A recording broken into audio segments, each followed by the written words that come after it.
school football is almost here, and we have the scoop next on Conversations.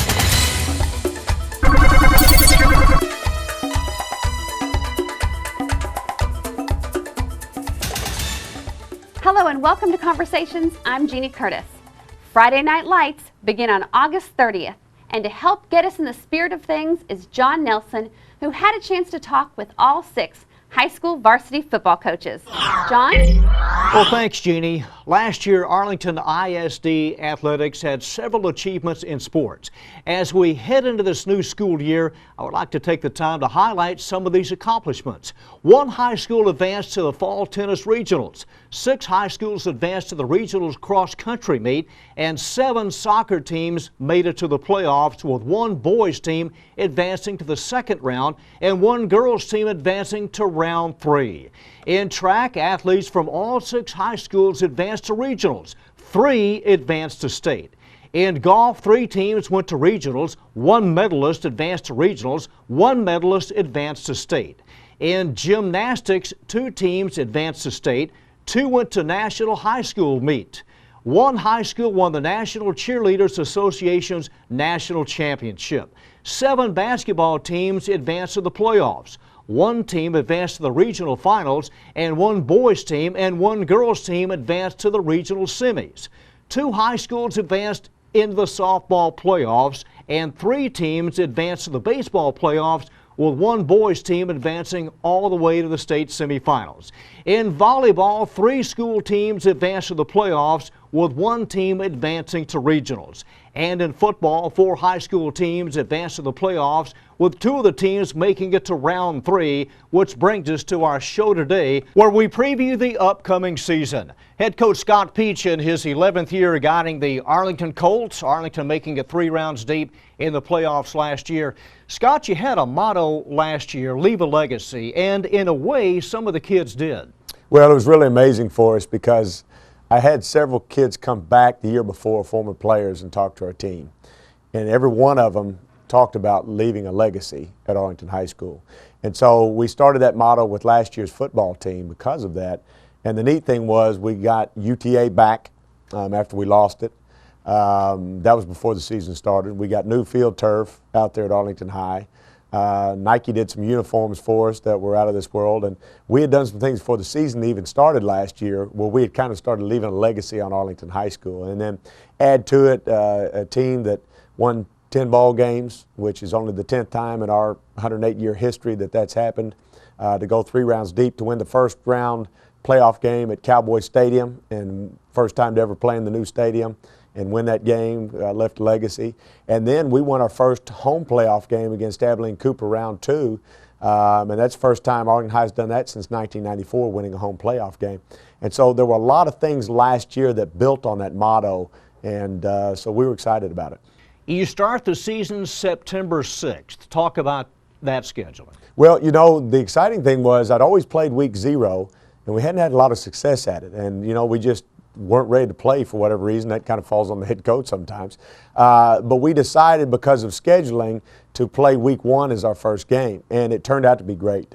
We had an extra week to prepare and get our kids ready to play. Even though last year Marcus had played the week before us, it still worked out okay because we won. We started out 3-0 in non-district last year. Going into this year, I'm excited about the fact again that we're taking that first week off. It gives us a chance to go scout, gives us an extra week to get ready to play for the season. But we're going to have a tough schedule, you know, with Marcus and then Mansfield, Timberview, and then Louisville. You know, you're talking about a couple of programs that have won state championships in the last 15 years. And then, of course, Timberview a couple of years ago going to the state semifinals. So we've got our hands full, but we're excited about it. Scott, what can Colt fans expect from Raymond Shear this year, and on defense, Deron Harris? Well, those are 2 very special kids. You know, Deron Harris right now is our one true Division I athlete in our senior class on defense. He was a kid last year that was really our backup defensive end going into the year because we were pretty high on our 2 seniors. And one of them got hurt early in the year, and Deron came in and played.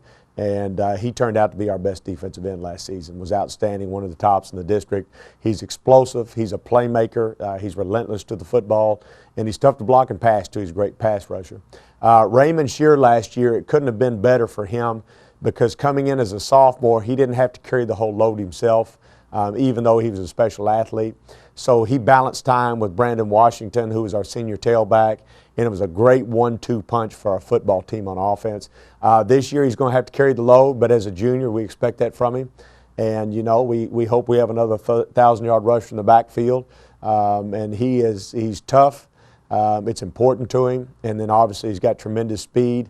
And we're excited to have that piece. And a new quarterback making a position change. Well, Michael Gray's been starting for us since his sophomore year in the slot. But he's always kind of been our backup quarterback. He has really got a chance to have a special year. And the thing about him is he's a dual threat quarterback. He runs the ball extremely well, but he also has a huge arm and throws the ball great as well. And so because of that, he's going to be a great piece, you know, and having a chance to throw the ball around to a senior like Isaiah Baker and Cade Olson, some of those kids, is going to be a good thing for our football team. Finally, Coach, the new rule limiting contact during the week to 90 minutes. Some changes, and maybe one day is going to be more important than another during the week. Well, ultimately, we looked at our schedule of how we practice, and really we're right on line with how we do that. Once they defined the rule, when it first came out, everybody was unsure with what exactly that meant. But once they defined the rule of we're talking about taking people to the ground, being physical, like a game-like situation, we only do 85 minutes of that truly a week in our practice schedule. We hit basically 30 minutes on Monday, Tuesday, and Wednesday. The rest of the time, you know, more of those things are fits and individual work. And so really it's not a big change for us. And we still figure out, we believe in ourselves as a physical football team. And we were only doing about 90 minutes a week anyway. So really that's not a big change for us after we learned what the rule really meant. Coach, good luck to you and the Colts this year. Thank you so much. Danny DeArmond succeeds Kenny Perry as the new head coach at Arlington Bowie. The Volunteers, a playoff team last year, advancing 3 rounds. Coach, what kind of opportunity do you think you have at Bowie, and what stays the same and what changes in the scheme this year? That's a great opportunity. You know, Coach Perry, I was with him for 14 years, and one thing about Coach Perry is he's always put together great staffs. This job, you know, actually we're not losing any coaches, so the great staff that we had, all we're doing is replacing one coach. So the opportunity to get to coach with the guys that I've been with, and the same staff, being able to you know, take the field again together, it just makes for a great opportunity to make another run. Offensively, defensively, we're going to stay the same. You know, hopefully, Coach Perry's boy, Keaton, you know, he's had some knee injuries the last 2 years. We're expecting him to be fully recovered, and Tony James will go from quarterback back out to receiver. So that part of it's going to be a little different. Hopefully we're going to get through the entire season with Keaton. Defensively, we're staying the same. You know, we've run the same defense for a long time, and we feel like that's really helped us in establishing you know, the mindset that we're going to be a defensive team, and everybody understands the system. The coaches understand the system. And I feel like that's probably the one thing, the mainstay that has helped us be successful over the years. You've been around this district long enough. How do you see the race this year shape up? Well, I think it's just like every year. You know, it's a toss-up. We have great teams. We've got great coaches. And every time you take the field, you got to be prepared, because those guys on the other side are doing the exact same things you're doing. Danny, talk about your non-district schedule and some of the matchups you have to go up against. Well, we start off with scrimmaging Cedar Hill. They're ranked number 9 in the state. And, you know, I've known Coach McGuire for a while. That's going to be a great scrimmage for us. Then we go into Mansfield. We struggled with them a little bit last year. Feel like this year going in, we're going to have a better idea of what we're going to face. Still a tough team. They do a great job over there. Mesquite, one of our losses last season. So we got something that we're aiming for, and we're trying to take care of. We don't want to lose to them again. So we've spent a little bit of the off season going over some game planning and going over some of the stuff that hurt us during that game to make sure it don't happen again. And then we got number 11, Skyline, and there's no doubt in my mind that we're going to have to be ready to play. They're a great team every year. I think the one thing that's different this season is we're approaching this as we got a target on us. We feel like that there's blood in the water, and everybody's out to get us. So we're taking the approach that we're going to have to turn back to back and fight our way out. And every one of the coaches are on the same page. Every one of the kids are on the same page. We're looking for a great season, and our kids are prepared and their minds are set that regardless of how tough that non-district schedule is, how tough the regular season is, we're coming out ready to go, and we're coming out guns blazing. Well, Coach, good luck to you in your first year as head coach at Bowie High. I appreciate it. Thank you. Trent Fuller's in his 4th year guiding the Lamar Vikings. Lamar, a playoff team last year, and Coach, you started off rather slow at 3-5, but then picked up momentum. Did that have a carryover effect, do you think, heading into the spring drills? I think so, but more importantly than that is I think the returners and the experience and the senior leadership that we have coming back was big for us.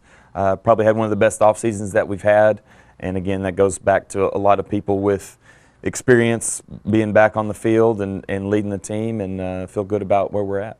Okay, Coach, let's talk about the quarterback position. At least one player, Shane Buechele, can he make the jump to the varsity level, and you have another one in the mix also? Yes, we have Andy Gein's going to be a junior, and then Shane is going to be a sophomore. And I've told other people that I've never, I felt, obviously I've had some good quarterbacks in the past, but I've never felt this strongly about 2 different guys that I'm confident that can lead the team and make the right decisions and have a little bit of talent to go with that. So feel good. We'll be young, so have both those guys for 2 years, and then Shane for 3 more years. So excited about that. All right, your linemen up front are big. Yes. It's the biggest we've been since I've been at Lamar, and again it's a lot of seniors. We've got a couple of guys that have already been offered scholarships. Deontay McCrady's been offered scholarships. Eric Solon's been offered scholarships. And then, some of our guys are just as good, maybe even better. They might not just have the size for that, but I think we've got several guys that can play on the next level that are playing on our offensive line, and lots of experience there as well. You have an exciting running back in Cameron Smith, over 900 yards last year. Is that within reason this season? Yeah, he sat out. He missed most, I think after the very first carry last year, he got hurt, so he really didn't come back until district. And, in some of those games, he was still kind of hobbling around. So, I think he ended up with over 1,000 yards, and that's probably in 8 or 9 games, maybe even less total. But yeah, he's real exciting player. Not real big, but he has great hands. He did a great job in 7-on-7 for us this summer. And of course, that speed is something that you can't coach. He and several of our other players are on the 4x1 and 4x2 that got out of the district and went on to regionals, and just a kid that actually played a little bit as a freshman, but he'll be returning as his 3rd year of true varsity experience. All right, your JV team won district. That had been a long time coming. Well, actually, our JV teams have been pretty good. I think we've won it a couple times, or at least tied it a couple times before. But you can't get too caught up on the JV records. Although you would rather have a winning record than not. Sure. But you can't get too caught up in it because one team might be real strong sophomores and 5 or 6, 7 of those guys are playing on varsity. So it really depletes the team where maybe you're not as strong, but everybody's playing down the JV. But we did have a good JV class, and our freshman class was strong as well. And really, I think the freshman year is kind of more of a measuring stick of kind of where that class is compared to everybody else, because everybody's there together. You don't have some guys playing on the varsity at that age. So You open up the season against South Grand Prairie. Is that a big game early? It is for us. They've got us the last 3 years. 2 of those years it felt like it. You know, we were right there. We just couldn't come away with it, and we're going in to win that game. And I know they are too. But we got a little chip on our shoulder because they've got the best of us the first 3 times we've met. Trent, good luck to you and the Vikings. I know you can't wait to get the season started. That's right. Thank you. Bob Wager guiding the Martin Warriors in his 8th year. Martin losing in the first round to South Lake Carroll. But, Coach, that was last year. What excites you about this upcoming season? Well, you know, first of all, this is what we live for. This time of year is exactly what we as football coaches live for and football fanatics live for. So, first of all, to get back into our comfort zone, which is being on the field and grinding it out 90 hours a week and doing what we love to do and what we do for free. You know, I think the second thing that you go into it is we have a very, very talented young group of players on the offensive side of the ball, which I think will mesh well with some great senior leadership on the defensive side of the ball in particular. And I think it's got the makings for what's going to be a terrific high school football team. Let me talk about 2 young men, Coach, that a lot of people have seen and will see a lot of this year, Miles Garrett and Josh Watson. Well, when you start with Miles Garrett, he's one of the top recruits in the country. He has offers from every major university that there is out there. He has yet to make his decision in regards to where he's going to play college football, quite frankly, because he's kept great perspective and said, right now I want to be a great Martin Warrior, and I'll do some research, but I'll make that decision down the road after I take care of what I need to there. So I appreciate that. Obviously, anytime you've got a top recruit and he keeps that perspective, that helps immensely. With Miles Garrett, our job as a coaching staff and his job as a football player, he has to be dominant, he has to be disruptive, he has to live up to the hype that has already preceded him. As you move to Josh Watson, who is a junior linebacker, Josh is a multiple sport athlete. He's started 2 straight years on our baseball team that's gone back-to-back state tournament appearances. He's had a standout sophomore year as a linebacker on our varsity football team, and I expect him to be one of the big motors and cogs that run our defense. Coach, you mentioned the offense is young this year, and they're going to be tested early with a tough non-district schedule.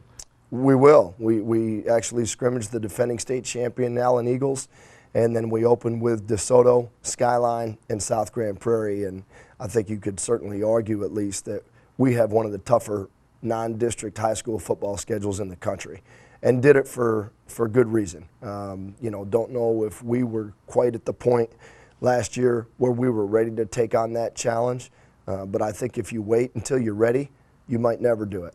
And so if we're going to be able to take our program where we want to, which is to win the state championship, we had and felt like we had to play the toughest football teams we could possibly get our hands on. And we did it. And so, you know, at least going into that now in year number 2, there's no element of surprise. We know how good really, really good is. We know what a state championship football team looks like. We know what 2 semifinalist teams look like, and we're going to get those opportunities in the first 3 weeks of the season. So we're very, very excited about that. And your first district game is against Arlington High. The Martin-Arlington High game is always going to be wildly competitive, a wild atmosphere, and, you know, obviously Coach Peach does a fantastic job with his program, them coming off 3 round deep appearances, another 10-win seasons for them. It's a great way to kick off the start of the district schedule with a huge bang. Coach, how will your practice schedule change, or it may not change at all, with a new limited contact rule of 90 minutes during the week? It won't for us, John. You know, our practices in the springtime are very physical. However, in the fall, we rarely practice with pants. We normally just wear padded shorts and nothing over the knees, and we don't go down, we don't tackle to the ground, we don't block to the ground. And, you know, certainly there are differing philosophies out there, but we've been doing that for the 8 years that I've been at Martin, in that we want to learn how to practice full speed, we want to fly around the practice field, but at the same time, I think you're going to get plenty of contact while you're standing up. We've tried to minimize the tackling once you make impact with the ground, at least during the season. And like I said, there's certainly differing philosophies in that, but that's how we like to do it. Well, Coach, the season is here. Good luck to the Martin Warriors. Thank you very much, John. Always a pleasure to be here. 27 Letterman return for head coach Anthony Chris and the Sam Houston Texans. Coach Chris in his third year, 10 of those starters back on defense. And Coach, you have to feel good about that. It's been a long road, so it's finally good to know that who your starters are going to be, what your team is going to look like, especially when it comes to your starters. Feel good about the defensive side of the ball, since that's the side I coach, so it's going to be real good. Got 10 guys coming back. Got 2 good, really corners. And the thing about it is good senior leadership. And that's the thing about the entire secondary, most of the secondary will be seniors.